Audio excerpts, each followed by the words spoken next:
Hello everyone, it's Richard Watson here at L'anglais the Easy Way. I thought I'd do something a bit different for this episode because, as you may know, I'm a chess player or learning chess, and very often I'm frustrated when I try to learn because I get videos giving me general advice and I want something practical that can improve my chess as I watch the video. So I'm going to try and do that for you today.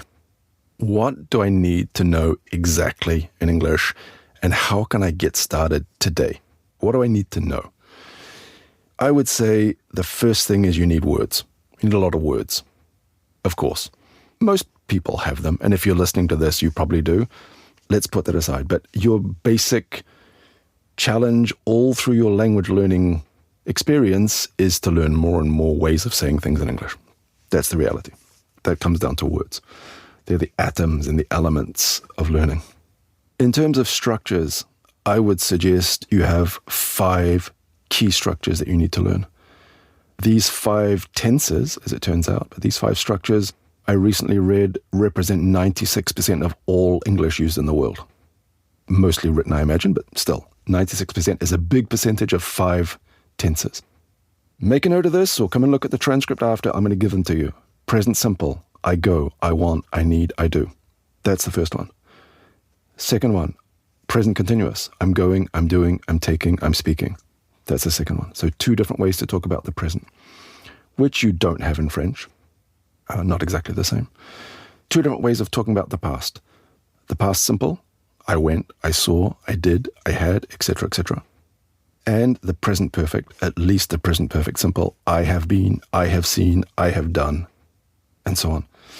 And the last one, a simple future, I will go. These 5, I go, I'm going, I went, I've been, I will go. These are the 5 you need to master. We use them all the time. If you have to think about them, you can't use them the way you need. Dig into them. They're not that hard. Even the present perfect, it's not that hard. Dig into it, find plenty of examples, practice it, repeat it. These are the 5 tenses you absolutely need. I'd also add the conditional, I would like, I would go. Why not? 6 tenses to get you going. You don't need anything else, really. After that, you need models, as we talked about before, typical ways of saying things. Some people would call it grammar. I think of it better as a model. And what kind of models are we thinking of? Well, it could be models for how we talk about conditional situations. If I were you, I would accept. That's one conditional. If I have enough time, I will go. That's another one. Again, for French speakers, these are easy. They're exactly like French. If I were you, I would accept. If plus the past, conditional on the other side. Have a look at it. It's written in the transcript. Look at it and compare it to French. You'll see it's the same. All the conditionals are. You might need models for how to compare things. This car is faster than that car. Paris is more expensive than Auckland, etc., etc. Very easy. You can make yourself a little checklist of things you need to work on. I would say the presents, as I told you, 2 pasts, future conditional, and then comparing things, doing things like linking sentences with conjunctions, and, but, etc., etc. These simple things, that's enough to do almost everything you want to do in English. Everything else you'll pick up as you read. Now, it's all very well talking about these things. Remember, we're not talking about learning them in the sense of, oh, I know what that means. Learning them in terms of, I can use them. I can use them the way I want. I can use them when I want. I can use them when I'm tired. I can use them quickly. That comes from practice, of course. Once you've drawn up this even rather short grammar list, what else do you need? Well, we said vocabulary. 2 types of vocabulary. General vocabulary and something perhaps specific. If you're going to be traveling, you need some vocab related to travel. If you want English for your job, what's your job? What kind of language do you need? So you can have specialized vocabulary and general vocabulary. What else do we need in English? Well, you need other kinds of expressions. There are 2 types of expressions. Even you could say 3 types of expressions. You have idioms. Famous ones like, it's raining cats and dogs. But less famous ones like, he's pulling your leg, which means he's trying to fool you.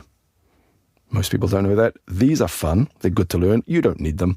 You might need to understand a few, but they're fun to learn. Why not get into them? But not really that important. Much more important are what we call functional objectives or functions. which are, for example, expressions about how to give your opinion. Again, there's nothing shocking in this. French people do the same. You can say, I think. You can say, I believe. You can say, I have the impression. I would have thought. Again, if this is too fast for you, that's okay. Go and read the transcription. Come back again. These kind of functions are often related to your objectives.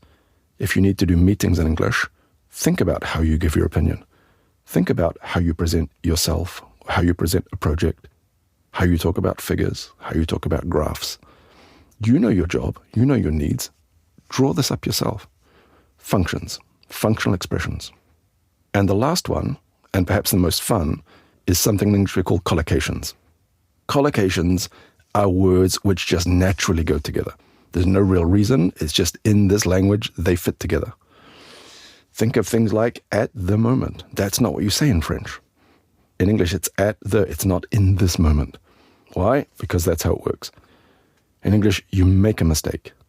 In English, you make a decision. You don't take it. How do you know? Well, as I said, it's lying around in every speech, in every text, in every article. It's all there. Just pick it up and use it. But you do have to maybe note these because they're not natural in another language. People think of words like a deadline. Everyone knows this word, a deadline, but they don't know how to say to respect a deadline. You don't say that in English. We say to meet a deadline. That's a collocation.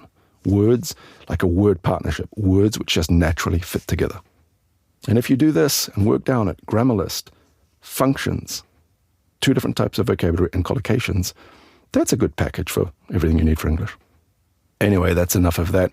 Don't forget to subscribe. You've got the transcript waiting for you when you want. I know this was a fast one and maybe a bit technical. Go back and look at it. Look at it as many times as you want. See you next time.